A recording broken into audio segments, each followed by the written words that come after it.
Where would you like to see yourself at the end of the year? What are you really grateful for? Your longest memory is the pencil. Where would you like to see yourself at the end of the day?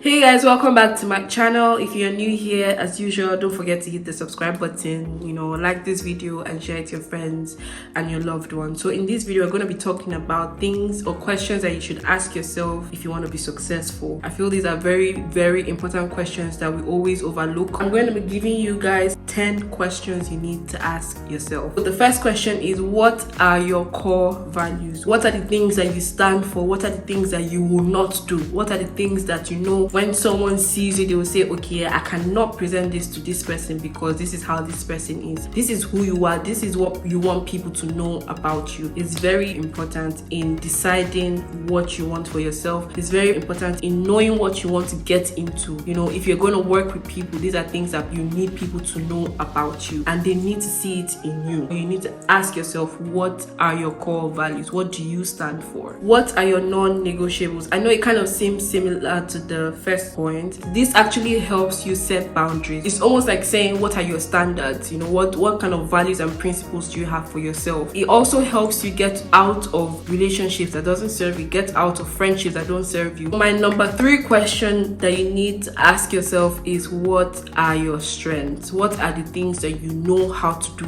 very well? For instance, if you know how to cook very well, you will cook and you will not feel it. You will do it and you will not feel stressed. No matter how long you're doing these things for, you don't feel it because it's your strength. For instance, let me just say I can talk. I like talking. I like having conversations. So maybe 3-4 hours go and it wouldn't actually affect me. I won't feel tired, even though yes, at the end of the day, you're prone to burnout because you're exerting energy. You're using up energy that is within you. When you know your strengths, you know how to do it even in a short amount of time. Somebody that doesn't know how to make hair would actually do it very soluble, whereas you that knows how to braid properly would actually do it in like an hour or 2 hours or 3 hours depending. So knowing your strengths actually helps you do things in less time, and then you don't even feel the stress. Now, after knowing what your strengths are, you need to know what your weaknesses are. I know that this is something that people don't like to address or people don't like to face, but you need to actually know what your weaknesses are. You have to be very true to yourself. You see something and you know that, okay, this is not my area. I don't know how to code, for instance. If I want to build a website, that is my weakness. If I want to start a business or if I want to open a business, I don't know how to build a website. I'd rather outsource someone that can build a website just so that they can do it very well, even if I have to pay the person. But if I do it myself, I will spend a lot of time. It might not even come out great and you just get frustrated. Don't lie to yourself. It's okay. You don't have to know how to do everything. My next question would be, what actually makes you happy? I don't think people actually ask themselves this question. They just go with the flow. No, you can't be going with the flow. You need to actually find out what makes you happy. If you don't know what makes you happy, write it down. Ask yourself, what's that thing that you like to do that brightens up your day? What do you like to listen to? What do you like to see? What do you like to do that will make you smile? If you're feeling down, if you're feeling sad, because we're not always at our best. Those days where you're feeling very low, those days where you're feeling depressed, what is that thing that if you do this thing, it's going to make you happy? It's going to brighten up your mood. It's going to uplift you. It's going to motivate you to even do the things that you love doing. You have to actually practice these things because it helps. You are not going to be or feel your best every time. So you have to know the things that would help you when you're sad. What is your personality type? You need to actually know who you are if you want to be successful, who you are and why you are the way you are, if that makes sense. What is your personality? It actually helps so you know where to get yourself into. You know the reason you react to certain things and how to avoid problems that might arise in future. You need to understand yourself on a deeper level. I'm an emotional person. I'm a sensitive person. And when people say some sensitive words to me, it affects me because this is how I am. So then you know how to navigate yourself around such people. Are you the kind of person that likes to spend time with yourself? Then you have to understand, why do you like to spend time with yourself alone? Why don't you like to be around people? Does it have anything to do with your upbringing? Does it have anything to do with your environment? If you change an environment, would you actually be the same kind of person? These are very, very important questions because if you're going to be successful, you're going to work with people. For instance, like you have to be around people. If you're selling a product, you have to talk to people. You have to market your product. So you need to understand your personality type to know if this business is for you or if that business is for you, because you know who you are and you understand your personality, if that makes sense. Who is your role model?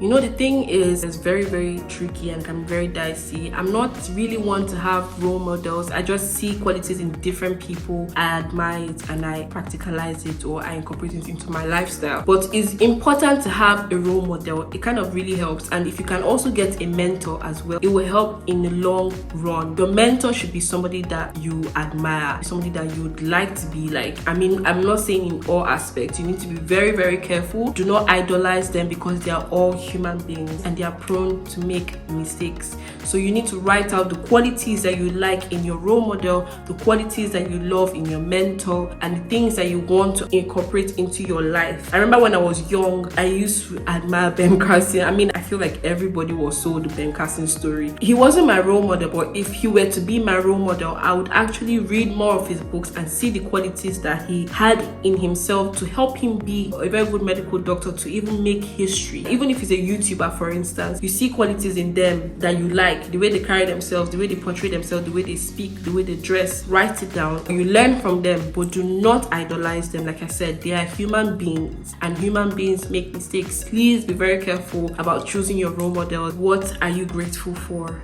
What are you really grateful for? You know, when you actually understand what you're grateful for, it helps motivate you, makes you happy. It sinks a lot of positivity into you. Remembering the things that you've achieved, the things that you're grateful for, helps you push forward, helps you realize that you've come a long way and you shouldn't give up. It gives you a lot of optimism, and like you realize that actually it hasn't been that bad. I've had it good, to be honest. Before you start worrying about the things that you do not have, be grateful for the things that you have. It goes a very, very long way before you now start making plans to get the things that you want to get. But be very grateful for what you have at the moment. Last but not the least, what are your goals? If you want to be successful, you need to have goals. You need to have dreams. Your short-term goals, your long-term goals, they are very important. Writing them down helps you discover how closer you are to achieving those goals and dreams. I don't like people that say, oh, it's in my head, it's in my head. You can forget. I'm telling you, you can have a dream to open a business. You can have a dream to, start something that you feel, or at that point you think is a very good idea. Your longest memory is the pencil. You have to write down your goals. You have to write down your dreams. Short-term goals could be 5 years. Long-term goals could be 10 years. Where do you see yourself in 5 years time? What do you hope to achieve? Where do you want to be in 5 years? I'm not saying put pressure on yourself and say, oh, you must achieve it. Just take it one step at a time. After you write down your 5-year goals, write down your monthly goals. What do you want to achieve in a month? What do you want to achieve at the end of the year? Where would you like to see yourself at the end of the year? Where would you like to see yourself at the end of the day? How do you want to feel at the end of the day? You want to feel happy,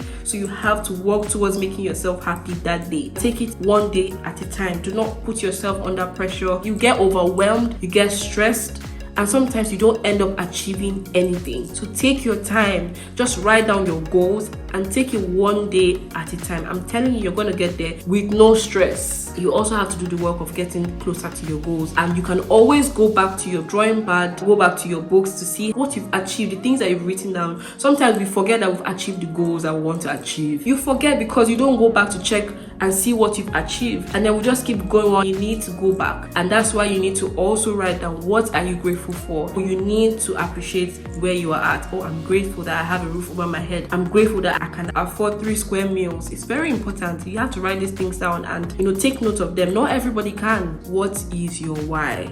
If you can answer your why, it helps you find purpose for your goals. Why do you want to achieve your goals? Why do you want to do this? Once you know your why, it motivates you. If you don't know your why, trust me, you would lose focus and you would lose all the motivation you need to achieve those goals, so that you don't waste your time doing irrelevant things. You don't waste your time doing things that you know are not going to serve your purpose. So you need to know your why behind your goals, your dreams, your aspirations, and I hope that you're able to achieve your goals eventually. These are my 10 questions that I think are very important and we need to ask ourselves if we want to be successful. It actually brings purpose. It actually, reminds us of who we are as individuals and why we are here. I hope these questions were helpful, and I hope that you actually put into practice, because I'm also doing these things. I'm also learning. I hope you enjoyed this video. Don't forget to hit the subscribe button, like this video once again, and share it to your friends and your loved ones. And I'm going to see you in my next one.